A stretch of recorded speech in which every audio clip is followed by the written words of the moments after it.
Wonderful. And thanks so much, Ryan, for the introduction and for really organizing this meeting today. We got a great turnout, I think, with about 70 or 80 people signed up, as Ryan said, from across the country. Ryan also said that I was supposed to warm you up for Rob Bell. That's a tall order.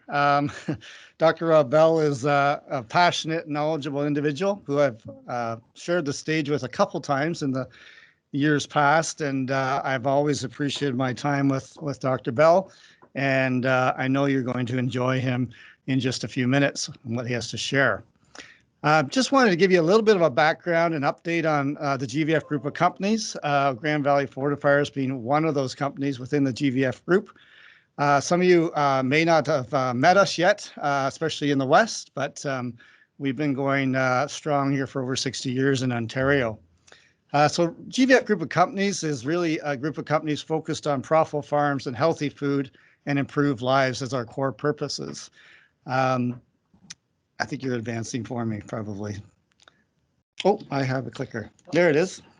All right. Also, it's a Canadian family-owned and operated company, started by my father, pictured in the middle of myself and David, my younger brother. In this picture, taken at our head office here at Cambridge. Within that GVF group of companies is, of course, Grand Valley Fortifiers, which, like I said, was started 60 years ago, well, 1960, so over 60 years ago now. Also, Direct Source Commodities is an Ontario-focused alternative commodity division that we've put in place for over 10 years, getting ideally truckload quantities to producers across Ontario for alternative ingredients. Fortified Nutrition, of course, is our prairie-based premix company that we actually purchased 9 years ago and have really enjoyed getting into that market space and really looking to expand our poultry footprint on-farm feed there in the prairies. Farmers Pharmacy, of course, started here in Ontario, but stretching across the country now with over 2,000 barn supply and disinfectant and a whole host of different products in that company. And it's really catalog-based and web-based, so we encourage you to take a look at farmerspharmacy.com. And then our Kindred Farmers and True Foods divisions are really focused on the facilitation and the governance of value chains. Again, primarily focused so far on swine and pork, but certainly looking to expand into the other species as well. Lastly, Valley Feeds is our kind of legacy kind of feed store here in Cambridge. Of course, back in 71 is when we opened that facility, and over time it's converted into kind of a hobby farm, local feed market kind of approach there. Back in 1960, my father started the company with a real focus on the customer, of course, always talking about getting the best possible production at the lowest possible cost of production for our customers. My father enjoyed being on the road and really fellowshipping with producers across Ontario and then later across the country with the purchase of Fortified Nutrition. And really always talking about helping farmers do a better job, be more profitable, solve challenges in their operations. And that is really what we grew this company out of, is those focuses. And so we've really established our core purposes at Grand Valley, our values on how our employees are to function and behave within the organization as we pursue our core focus and what we do every day, which is, of course, creating opportunities for livestock and poultry farms to be more profitable by providing innovative programs and services and products, of course, which lower livestock production costs, maximize animal performance, and increase the nutritional and hopefully the commercial value of our customers' products, that being meat, milk, and eggs. So back in 1960, my father saw an opportunity to provide quality feed and localized, personalized service. And this converted barn, as you can see, initially a Purina dealership for the first 5 years, and then Grand Valley Feed and Farm Supply branded product after that. That facility was just a block north of our head office here in Cambridge as well. Since been torn down and is now an apartment building. But again, 1960 is where it all started. And actually, I guess about 5 years in, as I just said, when we were moving away from being a Purina dealership to being a sort of private product-focused company, actually it was 1965 that The Chicken Farmers of Ontario and the whole quota system got launched here in this province. I know BC was ahead of us, and the other provinces over time, followed suit. And the mission, I guess, of CFO, as they say, is to lead positive change and build value as Canada's premier provider of trusted family-farmed, safe, high-quality chicken. And certainly, it's grown a lot since 1965. Ontario's chicken industry provides annual contribution of $3.7 billion a year. And again, that's just one province. Certainly, other provinces have a great deal to contribute economically as well. This graph is a bit funny in that it moves the opposite direction to normal. So 1998 is on the far right and 2019 on the far left. And with that in mind, you can see the kind of growth that's happened year over year in terms of Ontario, in terms of chicken, the weight of meat that's been produced by an annual average 2.44% increase. And actually, more importantly, the value has increased on an average almost 4% a year over that time frame. So the poultry industry, the chicken industry, has done incredibly well over the decades. And I think what's been amazing about the chicken industry and the chicken consumption is that it's just continued to grow year over year per capita. This is US data, of course, but the green bars being poultry, the blue bars being beef, red bars being pork. And you can see that beef consumption per capita in the States peaked in 1975 and has been on a relatively consistent decline since. Pork's been kind of all over the place. Really, I would say it peaked in about 71, 72, and then it sort of moved up and down around that amount of pounds per person for quite a number of years. On the other hand, chicken, just with very little volatility, has continued to increase year over year. So I've heard the joke saying that the three constants in life are death, taxes, and increased consumption of chicken. And it is quite impressive just to see what's happened, especially relative to the other meats that are on the screen.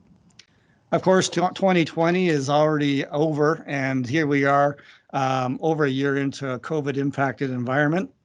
And we all know that there's been a big impact on food service industry, certainly in North America.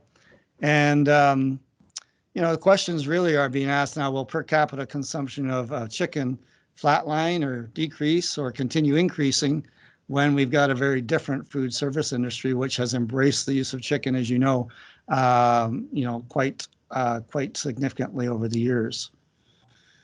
I like the quote here they've got on the right-hand side of the screen. Adversity opens the door for new opportunities if we are open-minded. So, how do open minds help to ensure continued growth of this industry? That's a good question. What else has happened over the years? Industry consolidation, and this is not unique to the agriculture industry at all. As we know, there's been massive consolidation globally on all different industries. But I know that if you look at the fresh meat sold in Canada, the big five retailers, Sobeys and Metro and Overweighty, Loblaws and Costco represent about 85% of the meat distribution. At the processing level, of course, we've got Maple Leaf Foods, Maple Lodge, the Safina Group, premium brands. Again, a handful of processors are really controlling a great deal of the volume across the country. At the producer level, we've also seen significant consolidation over the years. I've been working here at Grand Valley, I guess 30 years this fall already. I can't believe it. But as I look at the number of producers on dairy, pork and chicken over that 30-year time frame, we're dealing with probably 15 to maybe 25% of the producers that we would have had back in the early 90s. So we've seen industry consolidation across the board, right from farm to shelf, I guess I would say. What's happened in that consolidation, reality is that farms have gotten bigger with more sites, more and more land base. Back many years ago, it wasn't unusual to have, a 50,000 head broiler barn on just a few acres and be purchasing in all of the feedstuffs that you would need. Now, a lot of poultry producers are both poultry producers as well as crop producers. And I think, the outcome of that is we're starting to see some resurgence and certainly greater investment on-farm feed manufacturing. Here in Ontario, for those that are in the prairies, there's been very, very little of that.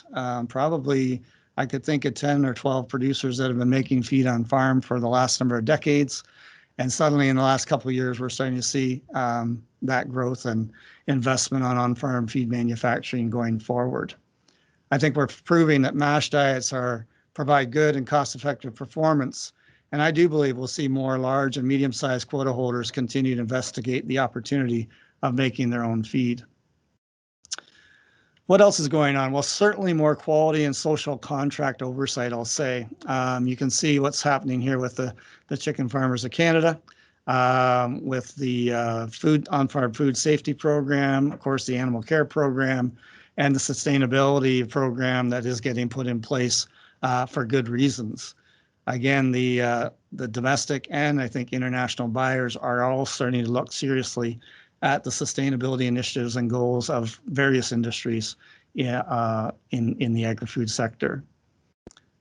We've seen a lot of more market segmentation in the last number of years, and I think that will continue. Just a few examples on the screen with organic and raised without antibiotics and free range. And of course, if you look closely at the prime raised without antibiotics, they're starting to talk about carbon and so on with regards to their company. And I think we're going to see more of that carbon footprint kind of concern and push going forward as well. The interesting thing for us at Grand Valley Fortifiers or the GVF group of companies is a lot of these label claims and social contract matters actually all relate back to nutrition. So we find ourselves very much in that arena as we try to address the market opportunities going forward. And we do see opportunity. Certainly precision farming and digitization, you're all hearing about it. Some of you are starting to embrace it. But here at the GVF group, we are trying to become, facilitators of great data and information for better decision making on farm. And to date, we've been working in that regard more so on the swine division so far. But I look forward to a lot more data assistance and business intelligence going forward on poultry and the dairy sector as well. And again, we just do not want to be leapfrogged by integrated poultry companies or emerging markets. And it's interesting, just looking online, I saw this book cover, Blockchain Chicken Farms and Other Stories of Tech in China's Countryside. Again, they're racing to catch up in terms of productivity and production to meet their needs and demands of their own consumers. We definitely don't want to be left behind on the technology side here in Canada. Again, we see opportunity, and so did Dominic Barton with his McKinsey and Company economic sort of consultative process that they went through with the Canadian government back in 2017. And really what they called this is Canada's Ag Food Century. Now, there's some headwinds to that, but if we can get past some of those headwinds and barriers, Dominic Barton and his crew believe that agri-food is actually the primary opportunity for growth for Canada's economy. And again, you'll probably recall that Dominic Barton has now become our ambassador to China since doing this report. So why did they say that? Really, Canada's ag-food endowment is one of the reasons. Abundant natural resources, a strong network of R&D facilities, a sophisticated and ethnically diverse consumer base that allows for product development and almost product testing here within the country and the populace of, say, Vancouver and Toronto especially. We tend to be early adopters of technology as Canadians, reliable access to capital and inputs. We actually apparently have the lowest per hectare use of pesticides. And although we may not always appreciate our governments, relatively speaking, we have political stability and goodwill within the country. And you know what? Ag food is already the biggest contributor to employment here in this country. This is 2015 data, but the ag food sector is right at the top of the employment contribution list. I think the other thing that we're seeing, and I know that we're in a supply managed environment, but globally, we're going to continue to see more meat consumed as this middle class continues to emerge within the emerging markets listed on the screen.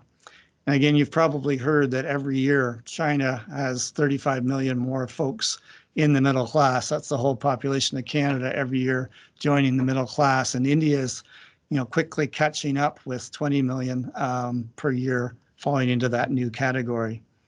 And what happens, of course, when we have people with more money and more of them being in the middle class, we see a lot greater meat consumption. And so the forecast, as you know, especially in Asia, for growth in meat consumption per capita or in totality is really significant, as you can see on the screen, up to 2030 on the green bar and the orange bar being estimated to 2050. Of course, you see on the developed nations that the growth is there, but not nearly as significant as it is in the Asian countries.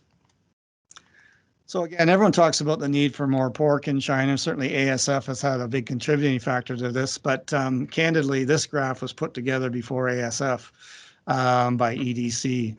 And you've all heard about the need for pork, but I find that not a lot gets talked about chicken, actually.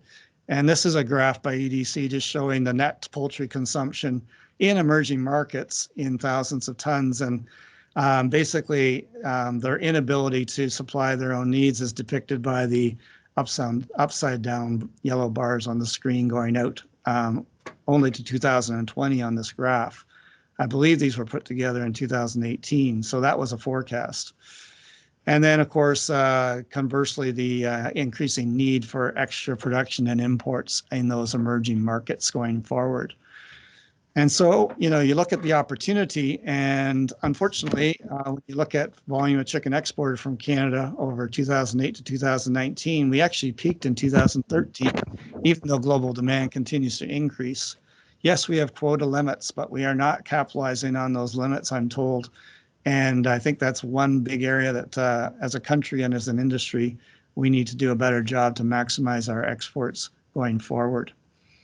Again, back to Dominic Barton, you can see that on further processed food products, as opposed to just, primary products that are unprocessed, we fall pretty much to the bottom of the heap in terms of exports. And with Germany, USA, Netherlands, France, certainly Brazil, quite a ways ahead of us. And really, I think Dominic Barton's team was saying, we've got a great opportunity to further process more in this country and really jump up to something closer to the French and the Dutch in terms of exports of further processed product. And that's a $19 billion per year gain if we do it. So all of us are involved with agriculture, and back in 1787, Thomas Jefferson said quite wisely, agriculture is our wisest pursuit because it will, in the end, contribute most to real wealth, good morals, and happiness. So we are, blessed to be in this industry. I think with COVID, there's been a realization to a greater extent to the importance of this industry. And we just look forward to continuing to serving our producers going forward as we complete our, 62nd year here soon. And look forward to hearing what Rob Bell has to say, because again, I know he's incredibly knowledgeable and passionate about the agri-food industry. And I'm sure we'll all learn lots from him today. Thank you very much. Thank you for joining. Thank you, Ian. I'd now like to introduce our keynote speaker. Dr. Rob Bell was born and raised on a dairy farm in southwestern Ontario. He graduated with a Doctor of Veterinary Medicine from OVC in 1978. He went into private practice for 25 years in St. Mary's, where he focused on dairy herd management and farm economics. During this time, he provided farm financial consulting for major financial institutions, and he was also on the board of directors of Alt Foods from 1992 to 1997, when it was sold to Parmalat. He went back to school and completed his MBA at the University of Guelph in 2001. Dr. Bell then provided tech support to Pfizer Animal Health from 2001 to 2003, and he joined them full-time in 2003. Pfizer and Zoetis Canada, Cattle, Equine, and Genetics Business. He was the business unit director from 2009 to 2013 until he joined Bio Agri in 2013 as the CEO. I can't think of a better speaker to be talking to us today about the current views of Canadian agriculture. Dr. Bell, when you're ready, you can unmute yourself and take it away. So, The next thing we're going to talk about on today's presentation is volatility in agriculture, and I'll show you why that's escalated over the last few years and predicted to continue to be volatile. What's that mean for the Canadian ag industry? But most importantly, what can you as a producer do to offset any risks associated with volatility? So let's go through some that we see, and these are just recent ones. Clearly, geopolitical tensions have definitely jumped over the last few years, and in particular, the erosion of rules-based trade is not positive for Canada. And that means the WTO was not functioning, and you'll see a lot of bilateral or unilateral trade agreements that have resulted as a function of that. And recently, Biden's decision to support the world trade is actually a big step forward for us in Canada as well. Hopefully we can settle things down, but we have to understand globally we don't have a lot of influence without having trading partners. We've also seen a lot of special interest group influence over the last few years, and I'm going to touch on some of those. Canada's faced with significant demographic changes. What's interesting to note is Canada actually has the highest annual population growth, which is tracking at compounded annual growth of 1.4% of all G7 countries, and it's driven by immigration. And the immigration is primarily from Asia and Africa. In addition, we have 17.5% of our population is greater than 65. We have the largest baby boomer bulge of all G7 countries. And those demographic influences actually, as Ian pointed out, actually favor chicken consumption. So from a poultry production standpoint, it's a good position to be in. However, nobody would have predicted back in early 2019 that we would have been, the global economy would have been hit with two black swan events. Both emergent diseases, African swine fever, which has spread across and it's in multiple jurisdictions, and most lately you'll recognize it crossed into Germany in the fall of 2020. And we have eradicated about 35% of the global swine population in the last 18 months. It's created a global protein shortage. And while I know we're in a supply managed sector in the Canadian poultry business, it is taking opportunity for other sectors into exporting into China, particularly if we could solve those geopolitical tensions. And of course, the last one is COVID-19 that's dramatically changed food consumption and food consumption patterns. Interesting to note, and you may not have seen this yet, but North American meat consumption was at its all-time high in 2020, despite restaurant trade being closed, and the consumer paid a higher percent of GDP consumer price index in 2020 than they have since 2015. So we ate more meat and we ate it at a higher price point. And of course, climate change, which is part of the Dominic Barton report for why Canada is positioned to be a growing ag center for the world. Looking at chicken imports and what happened in the last year, we did, and some of this is related to trade agreements, as you know, and there has been a significant increase in chicken importation, and this is a live weight basis, particularly on bone-in breasts, legs, and even down further for processed parts. I'm going to flip through to Canada's food guide and what's changed there, what has driven some of those changes, and I put the 2007 revised Canada Food Guide up in the 2019. And you've seen a significant change. Poultry is still a component of eat protein foods on it. You're seeing less red meat consumption predicted in those, and certainly a significant amount of plenty vegetables and fruits. The 2019 Canada Food Guide was largely driven by the Eat Lancet report, which was 37 European scientists that really said we have to change the way we eat. And I'll show you some of their goals that were actually admirable. They set a goal to reduce food loss and waste by 50%. And that is very variable depending on when you're a low or middle income country. So we have to improve harvesting, storage techniques, better infrastructure, improved food processing technologies. But in high income countries like Canada, we need campaigns to promote improved planning of purchases, food preparation techniques, and even use of leftovers that end up in garbage at this point. I would share some data for you, and anyone, I know you can't really see this, but the number one loss of production through food storage is actually not meat. It's fruits and vegetables because of their shelf life. So there was some premises in the Eat Lancet report that we're going to discuss, and I'm going to debunk some of the myths that were there.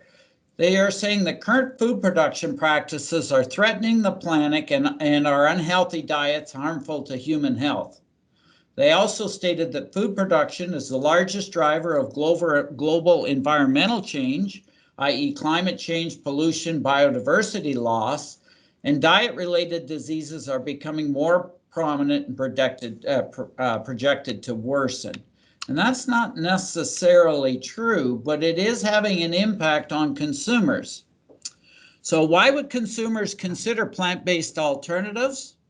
58%, these are on recent surveys, believe plant-based alternatives are better for the environment. That's particularly relevant in young people.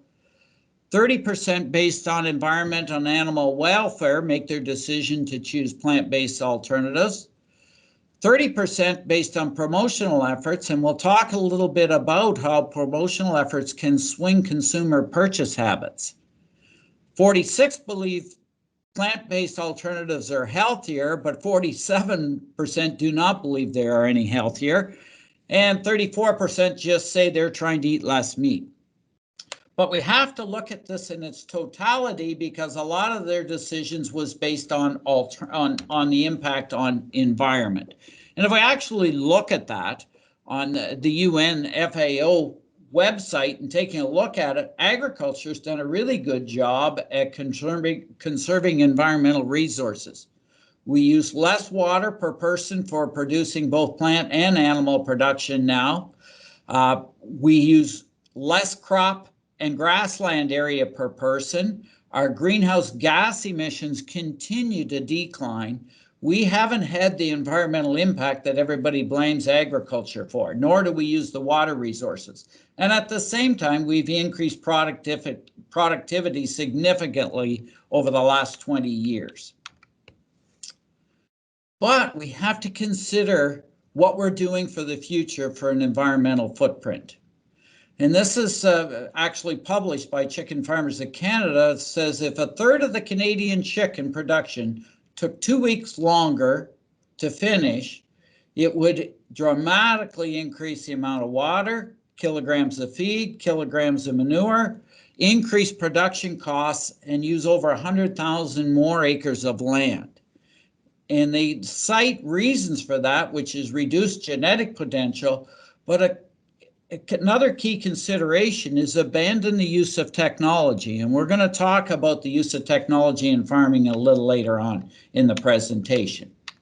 I was asked to comment on this. So Chicken Farmers of Canada have a medically important, MIA stands for medically important antimicrobials, and AMU acronym stands for antimicrobial use.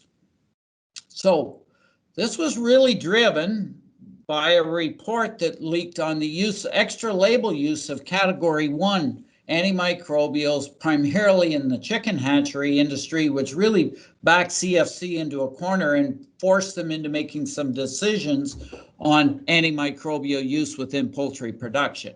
And as I said, that was primarily related to third generation cephalosporins, fluoroquinolone and gentamicins, which are critically medically important. And it all was extra label drug use. They were not approved for use in that. So rather than banning antimicrobial use, it might have been a better strategy, in my opinion, to ban extra label drug use. If we looked at what the outcome of that was, we have seen a reduction in antimicrobial resistance in poultry over that period. And that really relates to those use of those products that were not approved for use in chicken. The one area that's of concern, and this is out of the recently published 2019 CPARS data, which is an integrated approach for tracking antimicrobial resistance in the ag sector, is that in retail chicken, despite the fact there's no nalidixic acid products approved for use in poultry, and as a matter of fact, there are none approved for livestock production in Canada, that has been the one area where there's still been an increase in antimicrobial resistance. Without drawing direct correlations, that may well in fact be derived from workers carrying nalidixic acid resistance in poultry production lines, not at the primary production level. The other key consideration on antimicrobial use in Canada now is all these medically important antimicrobials were moved to prescription status and they're under direct veterinary supervision. That happened as of December the 1st, 2018.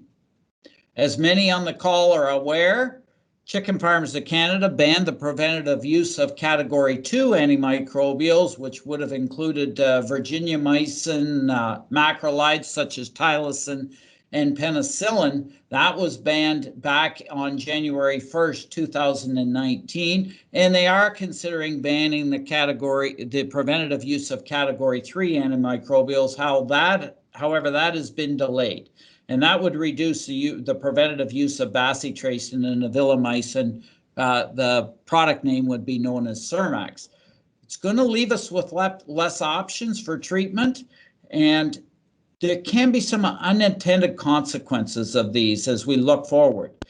What happens is we get more disease treatment outbreaks, and we generally treat with higher, more medically important antimicrobials and run the risk of reduced productivity and animal welfare concerns, and at the same time reducing productivity and increasing our environmental footprint. I've been involved with discussions with Chicken Farmers of Canada on these kind of things to make sure that we don't make these long-lasting decisions that actually aren't in the best interest of the industry. But let's focus on the Canadian farm financial situation. So, everyone on the call will certainly be aware of what's gone on with, these are Bank of Canada 5-year fixed and prime business rates, and anybody that was around in the early 90s knew those, or late 70s, early 80s, realized the big spike in interest rates, and that was largely driven by inflation, but it was devastating to the ag sector if you did not bridge that period by having your interest rates locked in to cover that high span. And traditionally now, and something I'm going to show you, is we have gotten used to extremely low interest rates, and that's gone on. And at this point in time, I can tell you Bank of Canada is not expecting to increase their prime lending rate from 0.25% through till 2024 at this point. Typically, during periods of low interest rate, and this is looking at mortgage debt, what happens when interest rates drop, more disposable income is available, and principal and repayments go up. But I will tell you that's not what we did in the farm sector.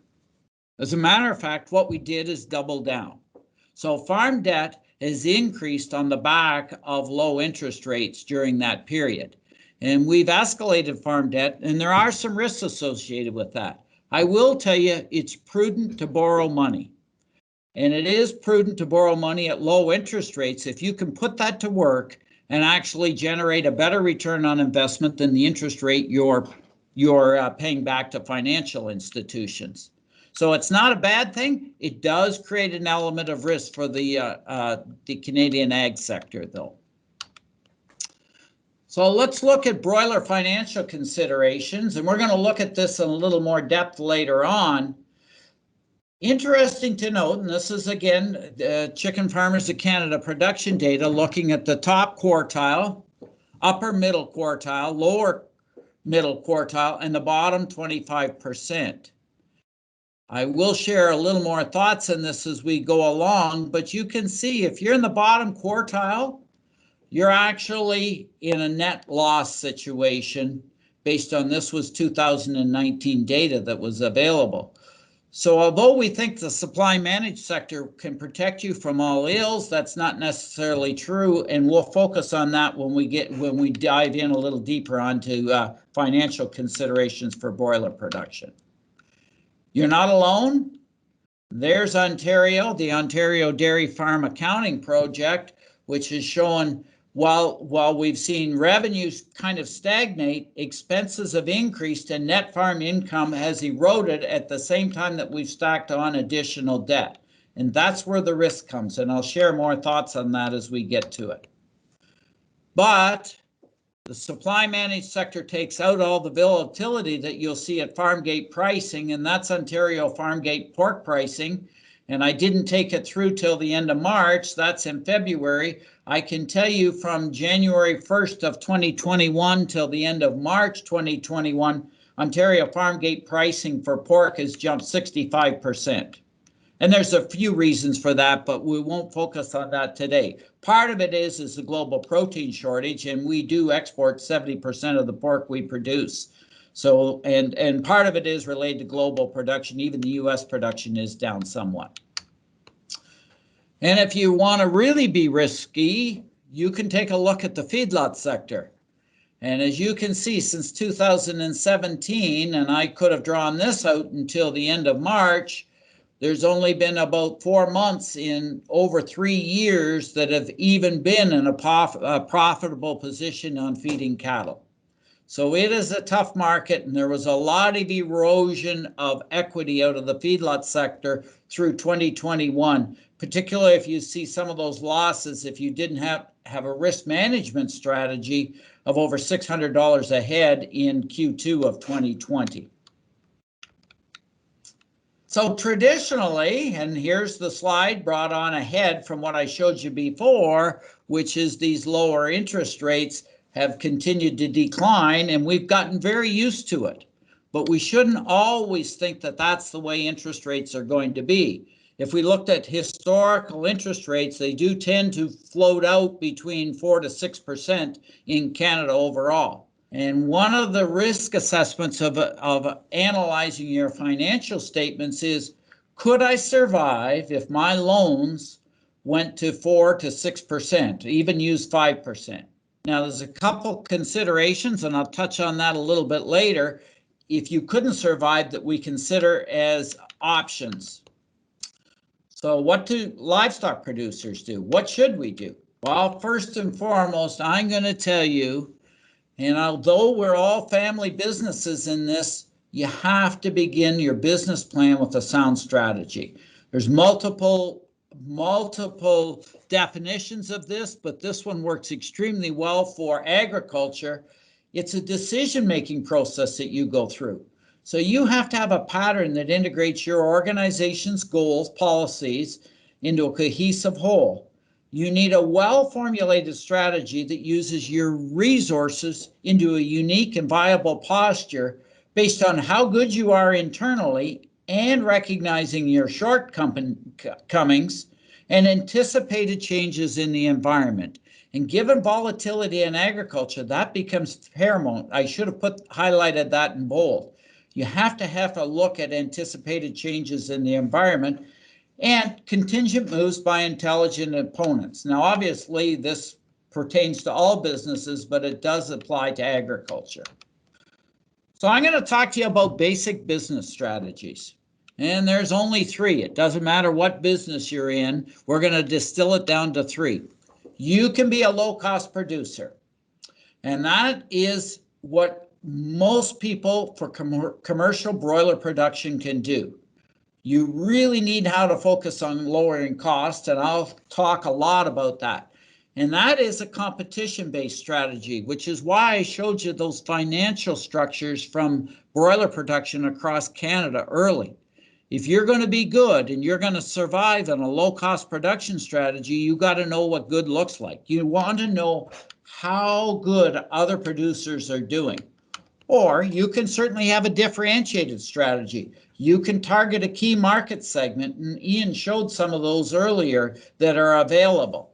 Then we tend to focus on the other part of that is a niche strategy, which is, i.e., I'm going to take a completely different production approach, like organic production, and that those are valid strategies, but they're customer-based strategies, not competition-based, i.e., you'll do it at a higher cost, no question about it. But if your customer values what you're doing and are willing to pay the premium for that, it's a valid strategy. If they don't value it, it is the kiss of death, because you're back into the same pricing mechanism as commercial broiler production with a much higher cost of production. What you can't do, and this happens to all businesses, and prime example, it certainly happened in the auto sector, where you tried to be all things to all people and you were stuck in the middle with no direct, clear direction, and it almost broke huge companies, and it will certainly hurt the ag sector. Whether you decide to do this, you're going to pick one of those strategies, you're going to focus on it, and that's what's going to drive all your decision making. Whether you do that deliberately, every decision you make on farm leads to an emergent strategy. It's all about resource optimization, where you decide to use your borrowing power, what you're going to invest in, what's the return on investment on that strategy, and can I extract a higher revenue out of the marketplace? All those decisions get rolled into strategy. And you know what? Things change over time. And all businesses should have what I call a living or an evergreen document. They should be upgraded as the world changes. But for most of you, we're really going to focus on low-cost production. These key tenets of a low-cost production strategy don't pertain to agriculture. They are every business that are focused on low-cost production. First and foremost, you produce quality products, which is why you would see companies like Ford introduce 10 years ago, quality is job one, because they knew in the auto sector, it was really a competition-based low-cost production strategy. You need to produce quality. Absolutely critical in agricultural production, because all your costs are associated with the birds that you would feed throughout the process. All your revenue is what's actually shipped out of the barn at the end of the production cycle. So losses along that way, be that death or even productivity losses due to poor quality programs, really drive up your cost of production. You have to live a low-cost culture. And what I say by that, and this is critical, which is you need to make a prudent decision on where you're going to invest your dollars. You're going to invest or to adopt technologies that either lower your costs or increase your revenue potential, assuming consumers are willing to pay for that premium. You'll have excellent asset utilization. And one asset that you have to optimize, the supply managed sector, is obviously quota utilization. You have to be big enough that lowers fixed costs. And we're going to address this when we start breaking down those production stats or those financial stats for the broiler industry. You have to know what good looks like, and you have to set yourself financial goals. You have to be adaptable to change. And this one gets missed quite often in agriculture, but human resources are an asset, they're not an expense. How you manage hired help becomes critical on how well you do at implementing a low-cost production strategy. So now I'm going to show you some surveys of the Canadian ag sector. And unfortunately, if we were face-to-face, I'd be asking you some questions, but that won't work in this environment. But this was based on, and this one was first done, it was done by the Agri-Food Management Institute and Farm Management Canada. It was 604 farms from across Canada, represented all farm types, sizes, farm ages. The most important, I'm really distilling this down. You can actually download this if you're interested, but the most important criteria for driving farm income where, And you'll notice it wasn't necessarily based on your technical expertise, it was based on your managerial expertise. You had a managerial focus on continuous learning and adaptability to change. You made business decisions based on accurate financial data. You used business professionals as part of your management team. Ag production is complex. You can't understand everything. I'm going to guarantee you, you will do far better if you surround yourself with a good management team, like the team put together at Grand Valley Fortifiers. You need a formal business plan with a financial plan and budget objectives. You have to monitor your cost of production and pick up when there's issues and how you would solve those. You have to do a risk assessment, and that becomes particularly critical in volatility that's increased in ag production globally. So what's the difference on those that did? And I'm talking the top 25% versus the bottom 25%. Top 25% had a 525% increase in return on assets and 100% increase in their return on equity and their asset turnover. And asset turnover, although it's a financial term, really means how well did you utilize your assets.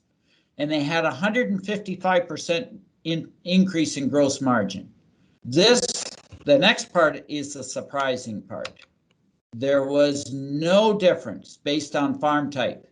It didn't matter what production, there were even greenhouse farms associated with this. It didn't matter whether you were a beef farmer, a pork producer, a dairy producer, a broiler producer, crop producer, even specialty niche markets, like I said, greenhouse.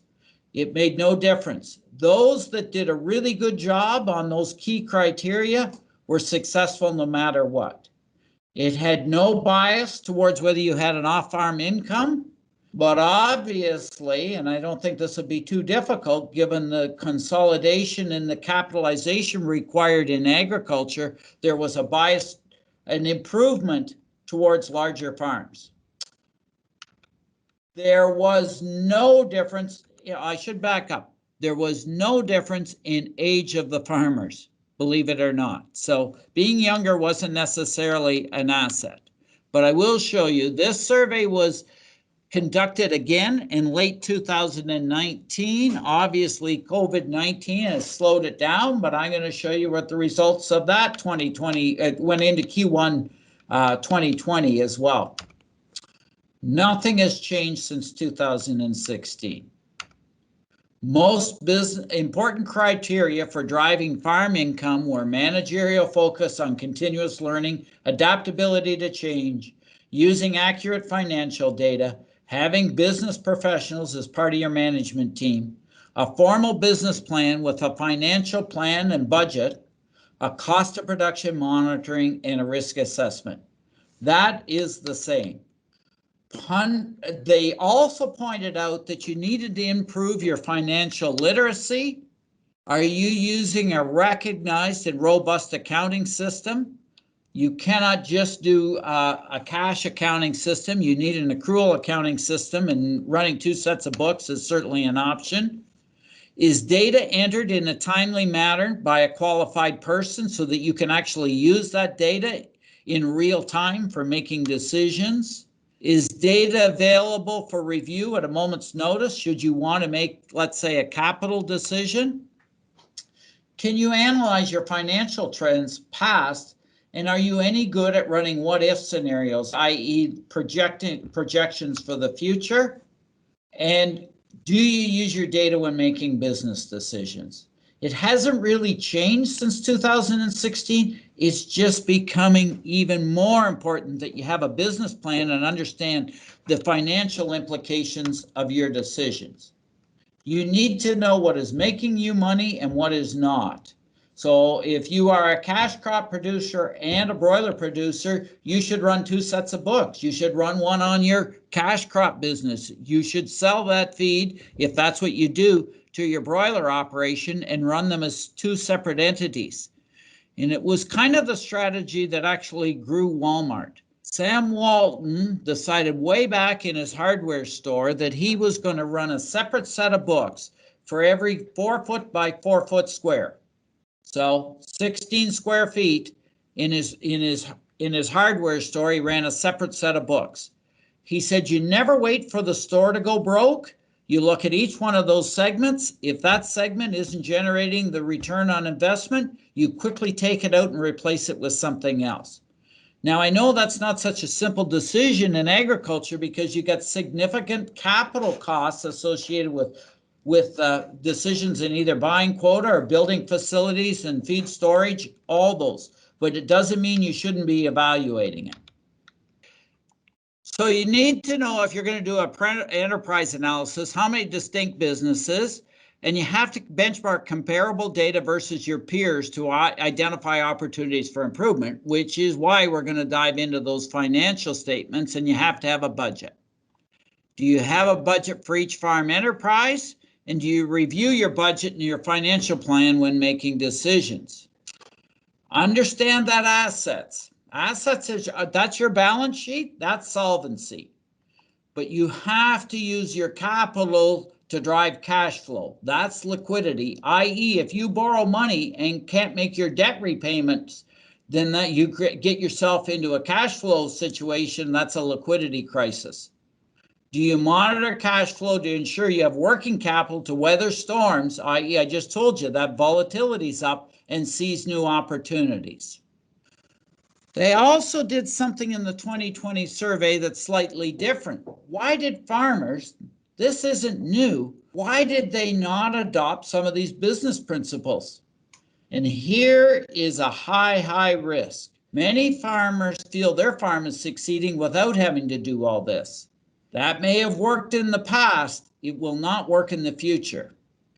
Aging, retiring farmers feel it's too late to actually get any benefit from implementing these strategies.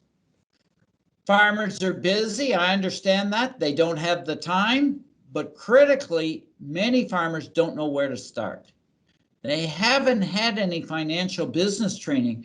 You've spent your entire career focusing on technically being a better farmer instead of working on your business skills.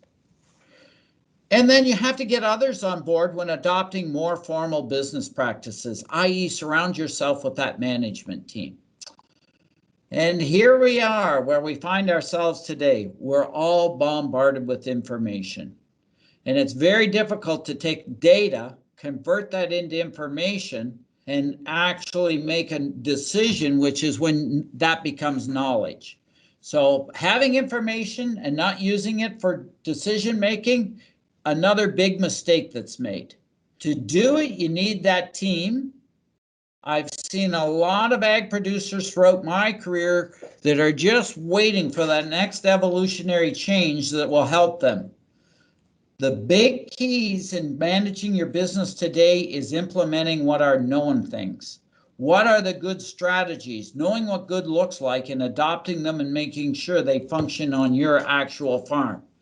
This hits all businesses. They're called knowing doing gaps. We know what we should do, we just don't get it done. And I will share with you that I think your managerial expertise will have to lead your technical expertise, particularly as we enter the digital revolution, utilization of big data, precision farming in the face of increased agricultural volatility. That's what will create your sustainable competitive advantage. So let's talk about technology adoption. It's normal, and I hear this quite often, I'm just going to do what I did last year, that worked for me, and I'll continue on. What that does is make you often late to the table when adoption of technologies that really increase revenue or lower cost. So when do you adopt? And this is not from agriculture, this is looking at technology adoption across all sectors. The first 2.5%, we call it the bleeding edge, they're generally losers. We definitely need them because they test out new concepts and decide whether they're going to function within your space. My recommendation is, as standard is, they're a good thing for your neighbor to do, not a good thing for you. But once we figured out that a technology does one of those two things, either drives revenue or lowers costs, you have to be on board quickly. The next 12.5% are big winners, and if you're late to the party, you will lose. And it has a particular impact on profitability and supply management, because changes in profitability quickly get capitalized into quota prices. So if you are late on adoption, quota prices rise in front of you, and by the time you adopt that, the spread between revenue and expenses has been narrowed down and you're behind the game. It happens in all agriculture. Generally speaking, over the long haul, profitability in agriculture gets capitalized into farm land values. It just happens much faster in the quota sector. But you've got an issue. You don't know how those technologies are going to work on your farm, and that's where I advise you to have good technical advisors that have had experience and help you to assess how it would work on your farm. Now, I put a chart up here, which is a technology adoption curve, and you will see at the front end of the curve those pilots who are really they're at the bleeding edge of technology. And you know what? As I said to you, it happens in consumers as well. We do get suckered in by a peak of hype, and anybody that's coming to the marketplace will have a marketing strategy and they're going to create hype. That doesn't necessarily mean that we're at this point where we've seen that inflection point where we question the value, and all of a sudden we realize, you know what, that inflection of attitude up, we can't live without this. We need to get on board quickly. Because if you go to the end of the adoption curve, you will see what the value that's left for those that are late adopters has dropped dramatically. And it just illustrates the point I was saying before. And we have to recognize capital cost of technology favors larger farms. And this is really taking a look at adoption of technology, and it was really looking at automated steering, GPS and GIS mapping for crop producers, and it was far more favorable to larger farms because the capital cost of entrance is high, so if you can spread it over more acres, it certainly helps. It happens in all agriculture, though. So let's talk quickly about financial levers. Again, doesn't matter what business you're in, we only have 3 financial levers. You can work on your profit margin, i.e. revenue over expenses. You can utilize your assets as financially sound as you can, and you can use leverage. You can borrow money, that's T. If I multiply those all together, there's lots of interesting formulas, but moral of the story is take your net income and divide it by your equity, and that gives you your return on equity. And most farmers do not know what their return on equity is. It's a good number to know because it actually evaluates how well you do using all 3 financial levers at your disposal. I'm telling you, if you add debt and do not improve your profit margin or your asset turnover, you end up in a worse position. And I've seen it happen to too many farms, particularly because they had strong balance sheets, i.e. I have the borrowing capacity, I'm going to use it. I'm just telling you, deploy your capital wisely. So let's go back in and look at these broiler financial considerations and look at it. And what's interesting, which is not true in other ag sectors, in the broiler sector, your direct cost of production expenses, i.e. your variable costs, are pretty consistent whether you're the top 25% or the bottom 25%. And the reason is the birds are the same, the feed's the same, and in many cases the facilities are the same. So you can expect that your direct cost of production is going to be very similar. What changes dramatically is your indirect expenses. And if we look at those, i.e. you will see the bottom 25% of producers carried more debt. They had higher interest payments as a percent of their revenue. They had a higher amortization, which is really depreciation. And of course that's higher because they tended to be ones that were under expansion, borrowed money, leveraged themselves, and then depreciated those assets. And that's fine. Depreciation is what we call a non-cash item. It doesn't take cash to depreciate, but your depreciation has to offset your principal payments because you do have to make those. They had indirect labor costs that were higher, which generally speaking means family income for the disposable income for the direct family. And you can see because they tended to be smaller farms, they needed more money for direct family living as a percentage basis than those with indirect. However, I will tell you those with indirect did take more money out of the business, but they could afford to do so. Interestingly enough, their repairs and maintenance were slightly higher, and of course their utilities as a percentage of revenue were higher. And they were in a negative profit position. They were losing about $47,000 a year, which was a minus 22% of their revenue. Is there a way to fix those? Yeah, one of the ways to look at in these, if you ever find yourself in the situation, you need to understand financial institutions do not want to see their producers go broke or go into a cash. This is what I call, this is the liquidity crisis. They don't have enough cash. One of the things to consider doing is restructuring your debt in those situations, i.e. stretch out your amortization period. And I know if you stretch out your amortization period, if there's a new technology that comes along, you may not be in position to take advantage of it because you don't have any borrowing capacity, but it will keep the wolf away from the door. And I've done that for multiple farms as they've looked at this situation, found themselves in a liquidity crisis. And one of the ways to do that is to stretch out amortization. If not, often what you'll see, and this is what you'll hear from the bank, well, two things happen. People in these situations have an operating line of credit, and they'll go back to the bank at the end of the year and say, look at my operating line of credits at the top. I want to switch that into a term loan and open up a new operating line of credit. And you know what? I have a strong balance sheet. And the bank will say, no, because you haven't fixed the fundamental problem, which is you have a cash flow problem. So sticking another term loan on there and creating another operating line of credit does not help you at all. It makes things worse the next year. So if you can find your way out of it by restructuring your debt to get into a positive cash flow situation, that's great. Otherwise, often what happens, the bank's going to say to you, we better liquidate some assets to get ourselves into a better position. So it's something to consider if you find yourself in that situation. And there are good advisors. Many good accountants can help you out of this as you go along. What should we do? Well, first and foremost, I'm going to tell you there's nothing wrong with being technically sound, but where we need to invest is improving your management capability. Increase your financial acumen. Put business planning into place. Improve your human resource management skills. Have a risk management strategy, and for gosh sake, surround yourself with a good team that can help you make good decisions.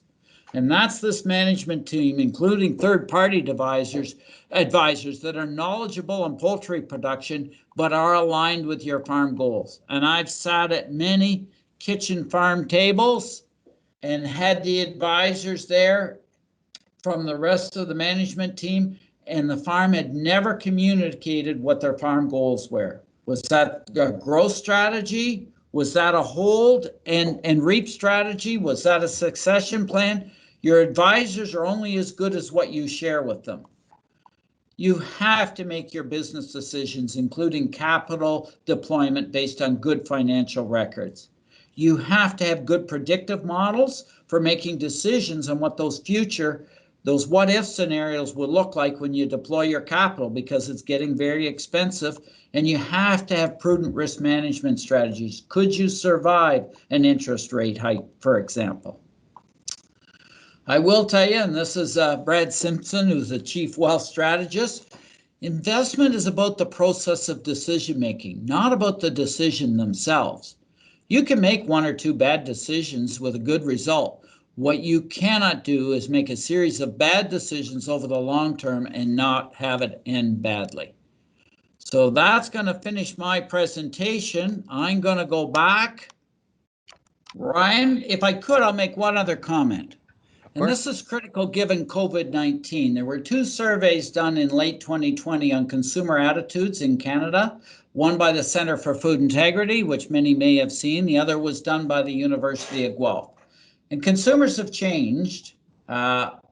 Always access to safe, affordable food was their #1 concern out of anything like healthcare, energy costs.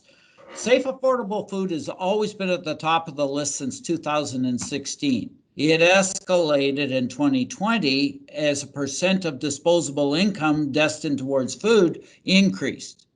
So they were asked again to define what safe, affordable food looked like, and they talked a lot about sustainability and what that meant.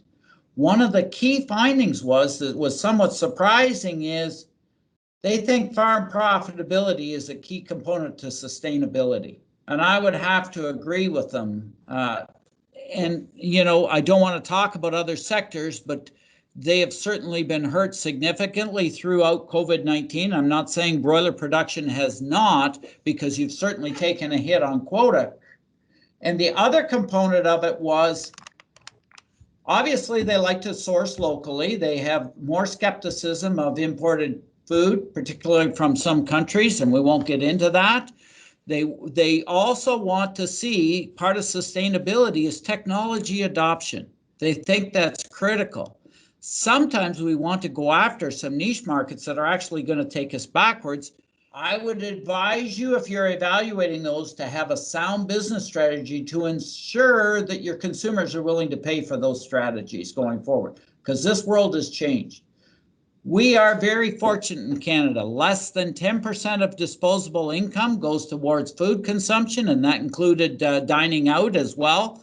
That's jumped. Disposable incomes are likely to drop post-COVID after fiscal stimulus is done.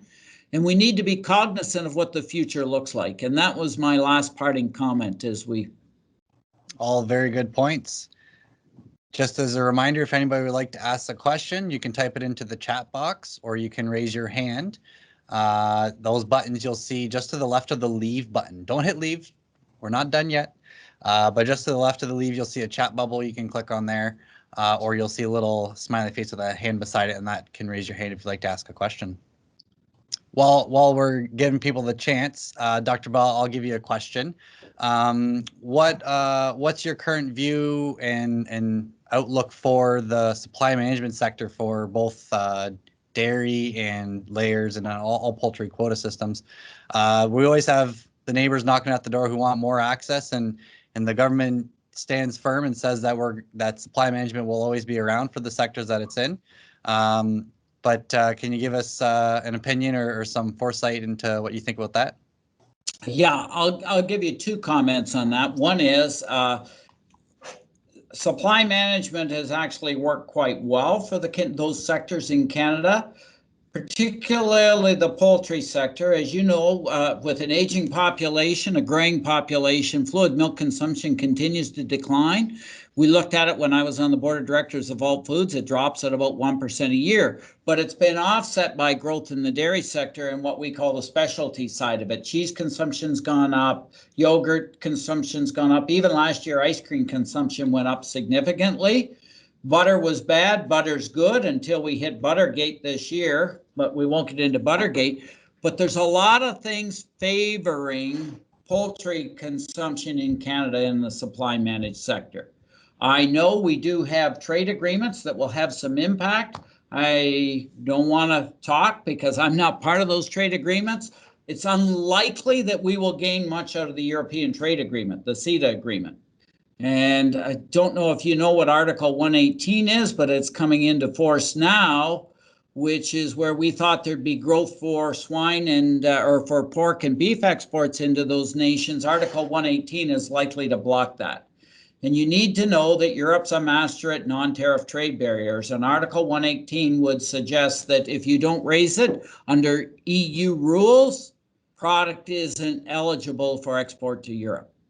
So my opinion, and it's always easy looking backwards, that agreement's been a net loss. However, agreements in Asia Pacific will likely benefit us for the rest of the, if we can avoid geopolitical tensions, obviously, they will benefit other sectors. We do export 46% of our beef, and as I said before, 70% of our pork. So we need to be competitive, but there is a growing demand globally. But I think you're situated, as you said, and Ian showed the numbers on the growth in chicken consumption in Canada. It's been solid and predicted to increase. Do I think the government, for the second part of that, Ryan, do I think the government stands behind supply management? I say yes, but I caution that with saying they're still looking at global export opportunities, which will increase, product coming over top of those tariff barriers. Tariff walls are a key consideration inside the supply managed sector. And so we can't have those walls erode at the same time. Okay, final chance for anybody to ask questions for Dr. Bell before we move on to Dr. Clunies. I am not seeing any questions in the chat yet. You should move on. Martin's really good. You must have done a fantastic job presenting. Thank you so much, Dr. Bell. And yes, as mentioned, we are going to have Dr. Martin Clunies come up next and talk about gut health and the digestive microbiome. Yes, good afternoon, everyone. Dr. Bell, that's a real tough show to follow on from, okay? Fantastic presentation. So yes, we're going to talk a little bit about the future and gut health and the digestive microbiome. Traditionally, we've always talked about gut health, but the new term that we're all talking about today, whether it is for our livestock animals or for humans, is the digestive microbiome and the role that it plays in terms of our health and in terms of our immune system, not just simply as a way of acquiring nutrients for our body's needs. When does gut health become a problem for us? When did gut health become a problem for us? Well, when we start getting poor performance metrics, feed conversion goes away, average daily gain, animals are not acquiring or attaining their target weights, then now we start looking for signs of poor health. And very often our attention, after we've divorced the fact that maybe we don't have a respiratory problem, we start looking at the litter. And we start looking at the litter very, very carefully, because the litter really in poultry production becomes an early warning system. It's similar also for the waste or the manure that's also in a pig pen. So we always go and we always look at what comes out of the animal as an indication of what's happening inside. And then now if things progress further, what we do is we isolate animals that are sick. We provide, or we do a post-mortem. We look at the internal guts. We look for some lesions that we recognize as being associated with certain diseases or certain bacteria. And then now what we also do is we say, okay, well, what are usually the outward symptoms that we see from an unhealthy gut? And this is more or less in terms of progression of severity. First of all, inconsistent feed intake, inconsistent body weights or egg production. And then now that's followed also too by inconsistent or poor feed conversions, wet litter, a lot of diarrhea in the pen.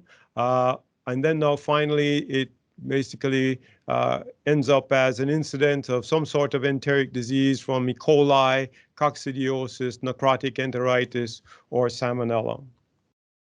And so all the time, what we're trying to do is we're trying to associate certain observations with some of the inconsistencies or some of the lack of performance metrics that we're observing with our animals. If we start saying, well, okay, what does a healthy gut look like? Probably the opposite of those things that I just covered, but more from a scientific perspective, what we're looking for is an increased population of lactic acid bacteria, decreased populations of pathogenic bacteria such as E. coli, salmonella, the Clostridia family, and coccidiosis. And we have to remember is that these are just a few of the bacteria that we hold in interest out of a population of probably more than 2,000 different types of bacteria that are present in the gut of the animal. So what we're beginning to understand also too is it's not an absence of each of those bacteria, but it is a proportion of each as the bird ages also. More recently, what we're beginning to understand is that the more diverse the population is, probably the more healthy the gut is. So it isn't just a preponderance of the good lactic acid bacteria and also just complete no population of pathogenics, but it's really a balance. And why is that so? Because the gut has to have a combination of good and bad bacteria. And the reason for that is the good bacteria are really presenters of the bad bacteria for recognition by the immune system. You know, we're having an example here now with COVID where we have a virus that our bodies haven't seen before. And that is extremely deleterious for our health, and it results in a certain amount of sickness and also some mortality. And similarly, also too, with some of the pathogenic bacteria, if the immune system has not seen it or recognized it before, then now the ingression of that bacteria can have a very significant effect upon the animal's health and its mortality. So population balance is important. And then now to coin a phrase that I heard Dr. Bell use before, quorum sensing is very, very important. And when we talk about quorum sensing, kind of think of it as a crowd of people. If we've got a nice population of good people mixed in with some bad people, you know what? The crowd usually will behave itself. But if we got too many people that are bad, that predominate that population of people, then now all of a sudden the system begins to become unpredictable. And you have a problem like that happened with the capital city in Washington earlier this year. So that's just bad bacteria gone wrong. Really, I think that you can't really talk about the gut health without having a very understanding of the digestive system. And here we have an overview of the bird's digestive system. So if we start at the top after the animal consumes the feed, the crop really is an outpouch of the esophagus. And it basically is used to store feed as the animal forages.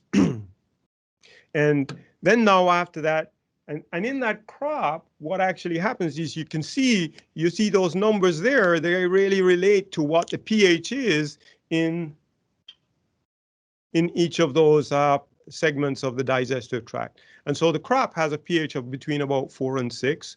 6 when the feed enters, and about 4 when the feed is actually ready to leave.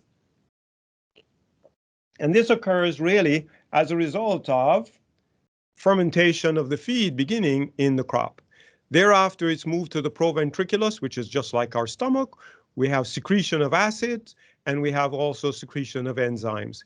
And really, the secretion of the acids really is about trying to sanitize the feed, to basically kill any bacteria or most of the bacteria that would come as a result of consuming that feed. With a very young animal, that pH or that secretion of acid is much less compared to a more mature animal. And that's the reason why younger animals very often have a more difficult time starting off in early life. After that, the feed moves to the proventriculus, moves to the gizzard, where the pH remains between 2 and 5, and that's just a result of the proventriculus.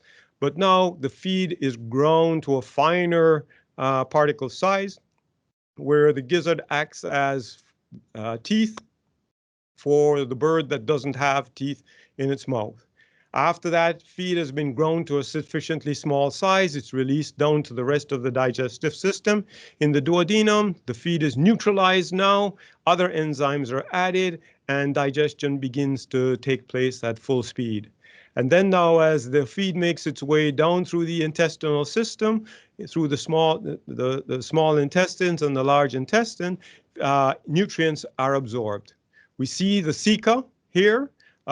In the case of the fowl, is a place where some of the feed that is undigested, some of the finer particles that are indigestible to the animal go there, they're fermented, and then now some of the nutrients are basically absorbed from that cecal area.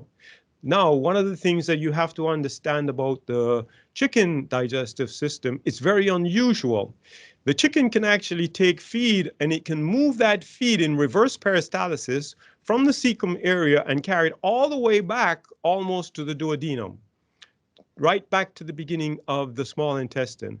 And that is one of the reasons why they think that poultry is probably more resistant to mycotoxins than, say, pigs. That reverse peristalsis picks up some bacteria that are native to the cecum, moves it back and mixes it with the feed that's coming down through the digestive system. And those bacteria actually break down some of the mycotoxins that may be present in the feed matrix that has been consumed. Thereafter, feed makes its way through the colon where water absorption takes place and the last of the electrolyte balance is attained. Really and truly, when we start thinking about the digestive system, it's really the intestinal villi that is the workhorse of the gut. It absorbs 95% of the pig's nutrients. It's really the health of the gut is determined by the health and function of the villi. The villi really is the major pathway to the pig's systemic system and immune system. Of a population of more than 2,000 different types of gut bacteria, you have different regions that are in the digestive tract. And we usually think of it almost like a pipe where there's a lot of stuff mixed in the middle, but there are actually many different zones to the digestive system. You have that central luminal area where there's a lot of bacteria mixed in with feed matrix. We have some bacteria that are towards or close to the edge of the intestinal system to the epithelia. And then now you have those bacteria that are actually present and stuck to the villi themselves. And you can see here in this picture, we see some lactobacilli or rod-shaped bacteria with some smaller bacteria that attach themselves. And so the intestinal system is beginning to recognize the bacteria that are present that could be beneficial or could be detrimental to itself. But the gut also has its own protective tool. The inner surface of the gut has a gel-like mucus layer, and this mucus layer actually prevents many organisms from penetrating into the intestinal system, and it almost serves as a first line of defense. And this intestinal mucus also can modify the behavior of certain bacteria.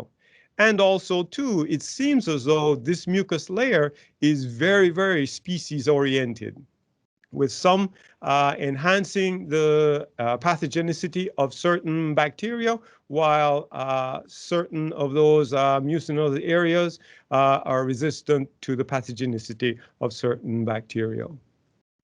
If we start talking about the microbiome in the center, we have many different things that affect the microbiome. And of course, first of all, the diet, because the diet is a matrix. The diet provides a matrix and the nutrients for the gut microbiome.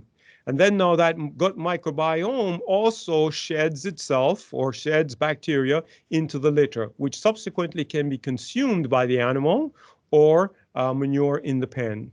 And also, too, we have to understand that the gut microbiome does affect the avian host, and the avian host can play a part in helping to protect the gut microbiome population by maintaining control of some of the pathogenic bacteria that are present and enhancing others.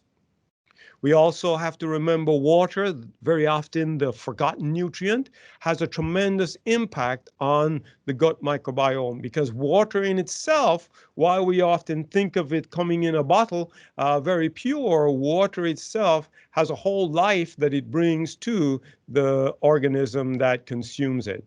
And then now we also have to remember that husbandry has a big effect upon the microbiome, and we'll give you some examples here in a moment. So if we start thinking about how are we going to affect this microbiome, we know that feed form or particle size or things like that can affect the microbiome.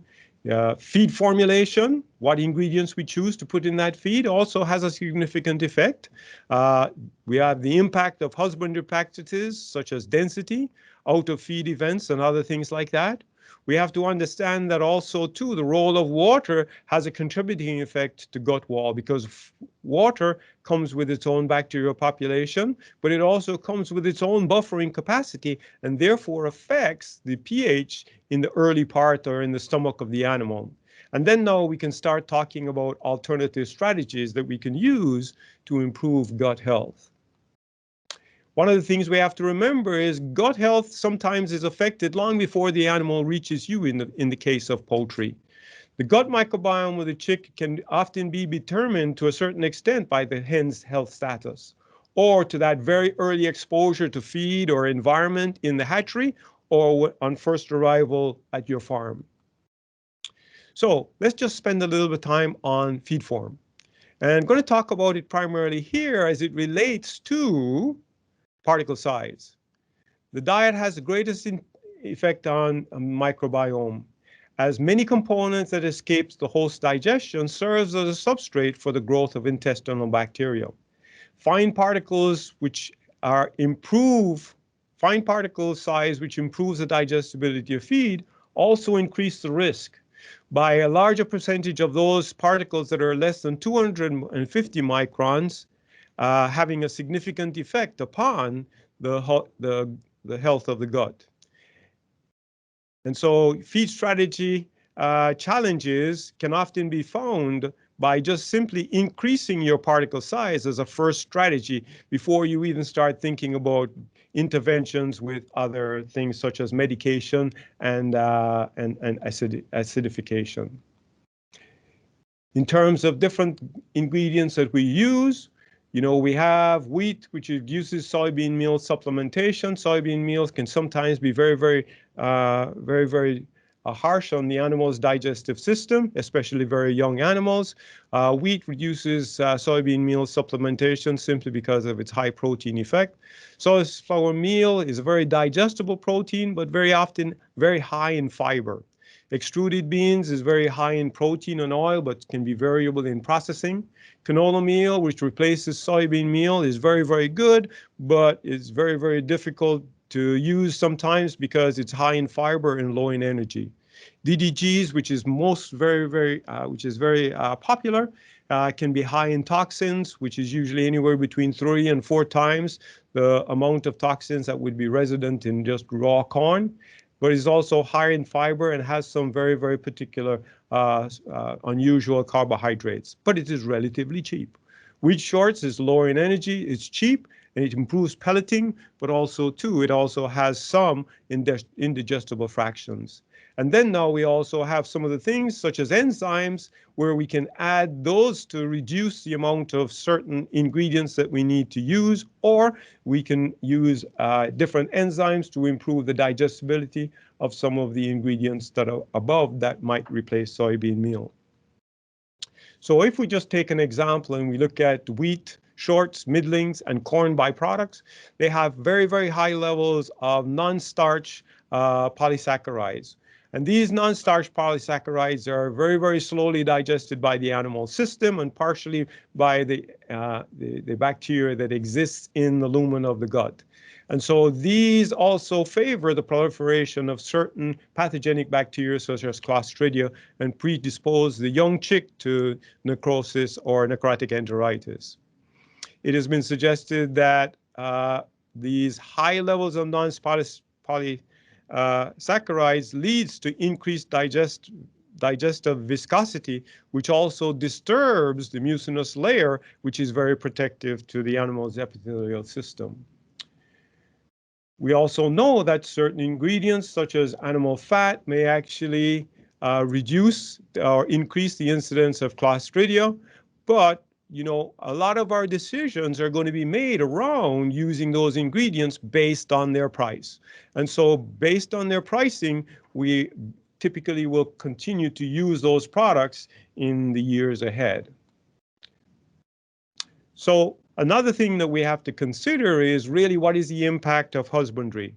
Sorry about the advancing slide. It seems as though it wants a mind of its own. We've programmed that out, but it seems to just keep going back to it. So I know that Matthew here has tried to program it out, but it just wants a mind of its own. So I apologize for that.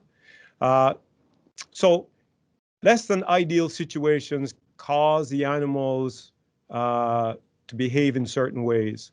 Sometimes we have crowding in some barns.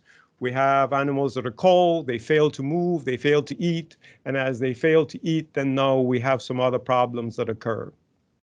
So if we look at, and this is basically experiment that was done to look at what the impact of withdrawal feed times were on the health of the birds, and also what impact it had on the movement of bacteria from the farm to the processing plant. And so birds were drawn off of feed at 4 hours, 8 hours, or they were full fed right until the point that they were shipped. And what we see is that as the time that the birds were off feed increased, the pH in the crop, which remember is that first area where the pH begins to drop and sanitize the feed, actually the pH increased. And as a result of that pH increasing, the salmonella that was present in the crops actually increased quite significantly. So with that in mind, what are the big weapons of alternative strategies? We know that the antibiotics that we've been using for so many years, which have allowed us to industrialize our animal production systems and make our farms successful, are the most useful tools available. But our tools are beginning to run out. They're either being taken away from us, or there are lack of tools that are being introduced. The number of new antibiotics that are coming into our industry are far and few between, and are getting less and less as the existing products are basically prolonged in their life cycles. And so there are new ingredients, there are new approaches to replacing those antibiotics, but you can see that still antibiotics are the most useful. And so I see some of the other ingredients or some of the other tools as being lifelines to extend the usefulness of those antibiotics. So when we reach for them in those dire situations, they are actually very effective. So if we look at organic acids, they are the primary replacements for antibiotics. There's nothing else that's close, almost twice as effective as some of the others. The nice thing about organic acids combined with essential oils and probiotics is sometimes those effects are additive. And the ones that are most additives are the ones that are actually shaded in the yellow shaded cells. So you can see plant extracts almost 3%, organic acids almost 6%. So a combination of those two should give us about 9.5%, maybe not. So one of the things that we have to understand in terms of how we choose our tools is what are the conditions that most bacteria like to grow in? And here's a simple illustration of how bacteria like to grow in different pH mediums. If we look at E. coli, it's very, very sensitive, with the exception of a few stubborn strains. It's extremely sensitive to low pHs. So acidifying the diet or acidifying the water that is supplied to these animals may be a good way of controlling the E. coli ingression into our young animals. However, if we look at something like Clostridia, the same strategy does not apply. So there are going to have to be some multiple effects or multiple strategies to control Clostridium, which is more stubborn to low pH. Here again, what we see now is, again, the same example of the feed withdrawal with the broilers. What we see is that, okay, if we look at the crop pre or post feed withdrawal, what we see is an increase in pH, and we see increase in salmonella also too. Sorry, if we see an increase in salmonella in the crop post feed withdrawal, and it carries itself right into the pre-chill carcass wash. And if we acidify the water back at the farm, so that after the animal has had the feed withdrawal, it's consuming water that's acidified, or in the days previous to feed withdrawal, what we see is a significant reduction in the salmonella that's carried into the wash plant or into the processing plant. Similarly, we see the same effect for Campylobacter, although it is to a much lesser extent. So depending again on the type of organism that you're trying to control, the strategy will have to be different. Herbal extracts are the new tools. Again, remember the herbal extracts are only 3%, so they're not 100% replacements for medications, but they can be an additive effect to a multiple strategy plan. And so what we've done in the past is working with the University of Guelph, we've screened a number of what we think are certain pathogens. We've looked at the increased villi height. We've looked at the cell integrity, leaky cell syndrome, as we call it. And we've used that to try and determine some of those ingredients that we think have the potential to be useful in poultry and pig production. And what we did was we worked with a gentleman by Dr. Gong at the Agriculture and Agri-Food Center in Guelph, and he had a model that he put together for looking and predicting a shift in bacteriology of a culture. He looked at certain pathogenic bacteria and he looked at certain beneficial bacteria, and he selected different ingredients based on the shift in certain pathogens and certain useful bacteria. And then now out of that, we actually did some trial work. And what we did was we took some broilers at the University of Guelph in Dr. Leeson's lab, and we basically had those birds exposed to clean litter or reused litter, and that where there was a certain amount of necrotic enteritis from previous flocks. And what we saw is when we compared the birds that were exposed to used litter, there was a significant reduction in the 21-day weight. As we increased, or we included and increased the dosage of the mixture, we call it the Grand Valley mixture, what we saw is that we restored that body weight, and actually we increased the body weight significantly. And the way that we did that was primarily through an improvement in the feed conversion. And so you can see, again, the control had a very, very good feed conversion, with the lower amount being beneficial. And when we look at the control where the birds were challenged with Clostridia, the red, what we saw is that the feed conversion increased, and the addition of the Grand Valley product restored the feed conversion and actually decreased it compared to the non-medicated or the non-challenged controls. So just in wrapping up, I think in the years ahead, we're going to see more emphasis on gut health. At the present time, our understanding of it as an industry is fairly primitive, but we do know that there is a significant impact of feed form. As I said, particle size has a very, very significant effect. And that's been a strategy that we've used for a long time on the pig side of our business. Is very often if pigs were a bit loose in their nursery, what we did was we just improved or increased the particle size of the feed, and usually that improved the quality of the manure and reduced the diarrhea effect that we were seeing in the nurseries. Similarly, we know that formulation has a big impact. Certain ingredients have a very negative effect or a negative effect upon the gut health. And so what we have to do is see what are the tools that we have to use in combination with those ingredients at higher inclusion levels, which will ameliorate the negative effects. We have to understand that husbandry, the things that we thought we could get away with in the past, we can no longer do that, as we lose the crutch of our medications to basically see us through those challenges. The role of water is going to become more important, not just as a source of acidification, but also too in terms of how we provide nutrients to our animals throughout those periods when they have significant challenges. And then now keep your eye watchful on the alternative strategies, because the field is just beginning. And what we're beginning to see is we're seeing larger, more aligned pharmaceutical companies beginning to take positions with some of those products. So those products are going to be a part of the future.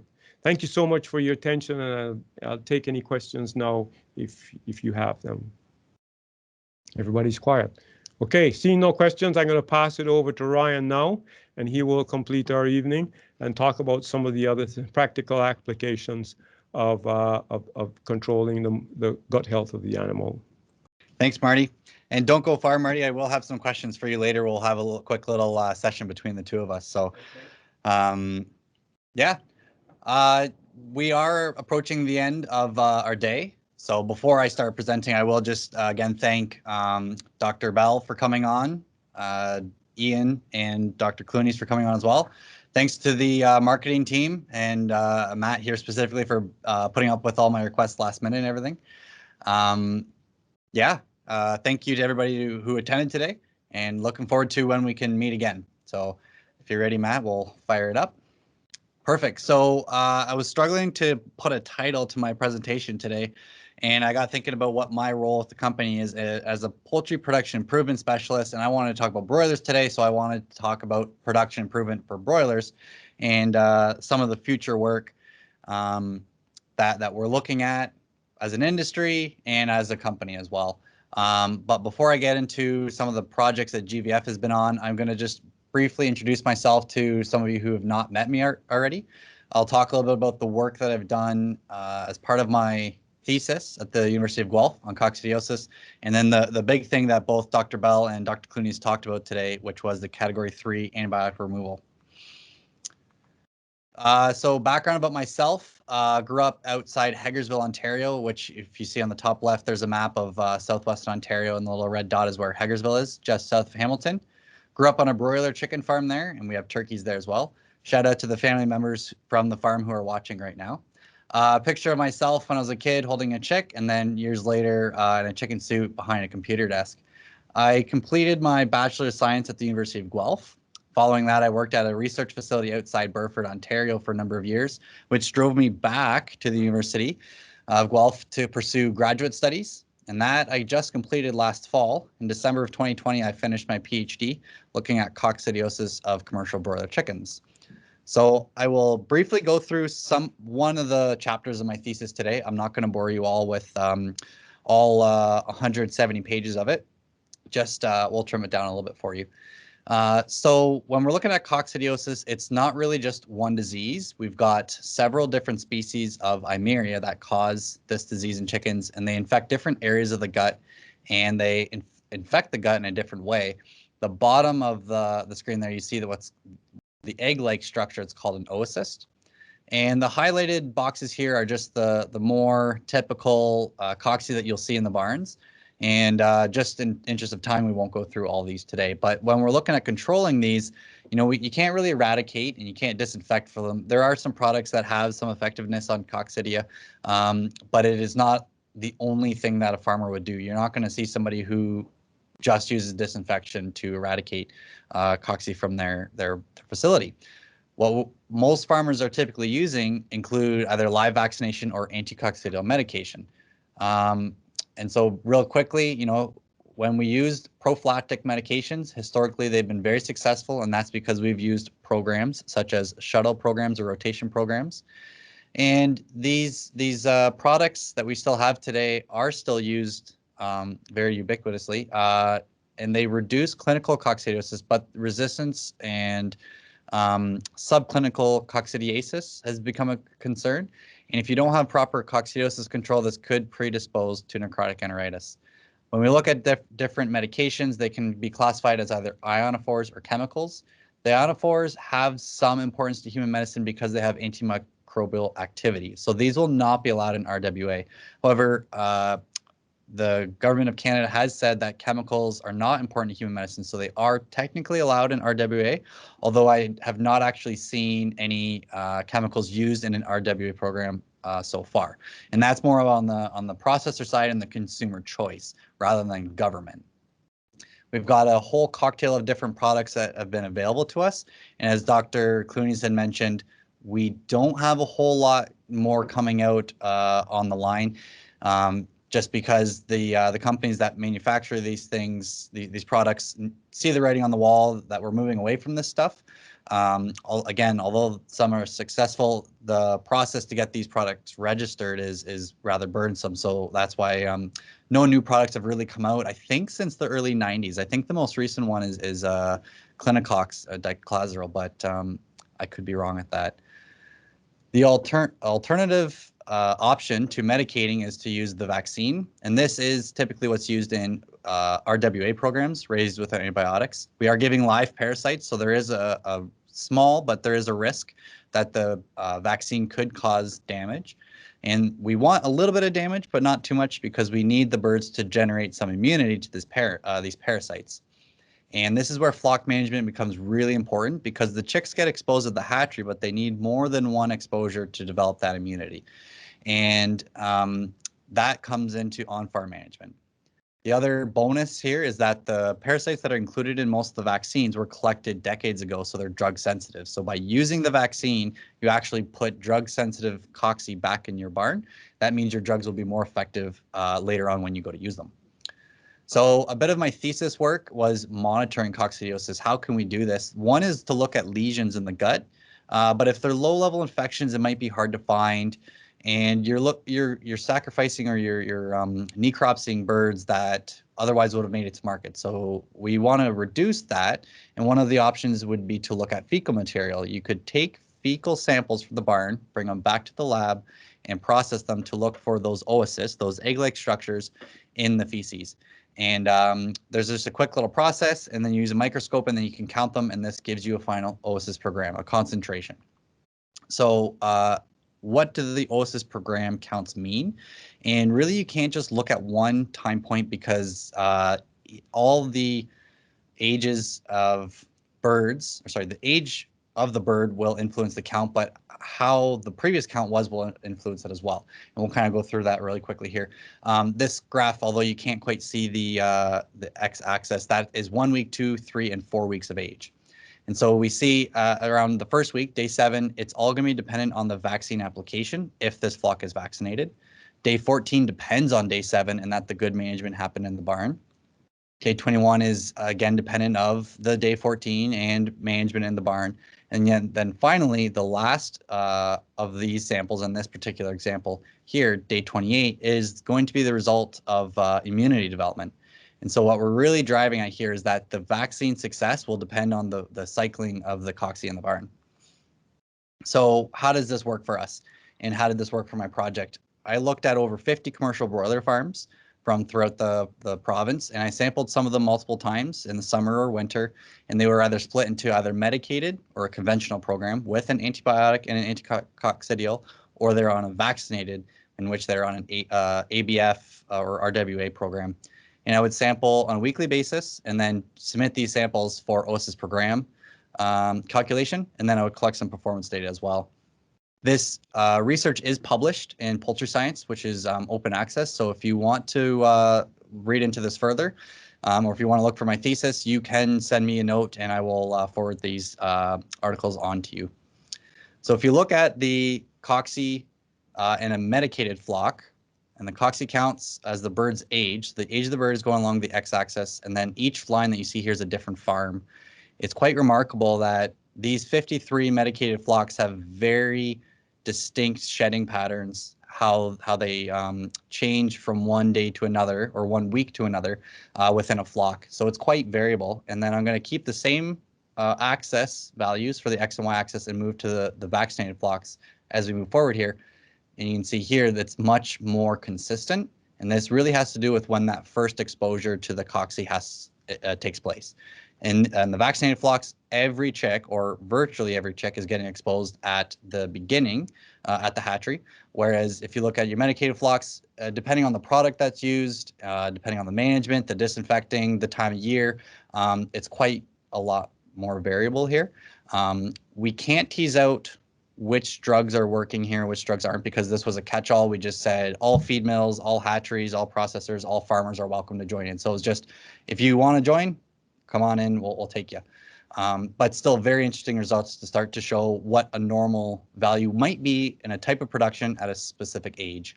And then when you really average those together, you can see that the vaccinated flocks are going to peak sooner and lower than the medicated flocks, a little bit higher and later. And so one of the things for the future that I see, and this is done in the US a lot, is a rotation throughout the year where there's drugs used in the first 4 months or first 2 flocks in the barn. And then the vaccine will be used in the summertime, and then they'll switch back to drugs in the fall. Matt, how am I doing for timing? It's almost 30. Okay, we're going to wrap up here. major diseases, this was a survey that was done in 2018. Coccidiosis and necrotic enteritis are at the top of the list here. Yeah, so these things, these diseases we've been managing as an industry for a century, and they're not going anywhere. So definitely stuff to be considering and looking into, especially as we remove antibiotics. So category 1 and 2 have already been removed, and category 3 was scheduled to be removed at the beginning of this year, but that has been postponed. So bacitracin is still available to us. There is no current date that is set that it'll be removed, but I'm thinking it could be set as early as the beginning of next year, but to be determined. And so what does this mean? You know, one of our most reliable antibiotics at preventing bacterial infections, which is bacitracin, is going to be no longer available. What it doesn't mean is that farms are RWA now. So we still have antibiotics that are allowed to be used. Villamicin, flavamycin are approved for now, and anticoccidials are approved. So just because we're removing bacitracin does not mean that all farmers are going RWA. There still will be a differentiation in those programs. And with villamicin being the only product that's really for necrotic prevention, you know, it's going to be overused quite quickly. So it's going to need a rest period, or it's going to become ineffective. And, you know, here at Grand Valley, as Dr. Clunies had mentioned, we want to be sure that our industry and our producers, our customers, are going to remain profitable and have the best performance as we can. So we're always looking for new technologies, new management practices, so that we can control these bacterial infections and that they don't cause too much of a burden for us. So this brings us to some of the projects that we've been working on over the last year and since I've joined on. And Dr. Clunies has done a fantastic job finding and testing all these products. And the one thing that I wanted to add to the list that Dr. Clunies had there was, you know what, there's going to be some foo-foo dust and snake oil out there, but if it works, it works. And when we look at these things, it's not always just the performance. We also want to be looking at the guts. The picture on the side here, there's a medicated bird. These are the intestines, and then a bird that was on an antibiotic-free program. And it's important to be looking at how those intestines are healthy and looking for the markers that show us a disease or a healthy intestine. And that'll help us make the decisions on what products are working and what not.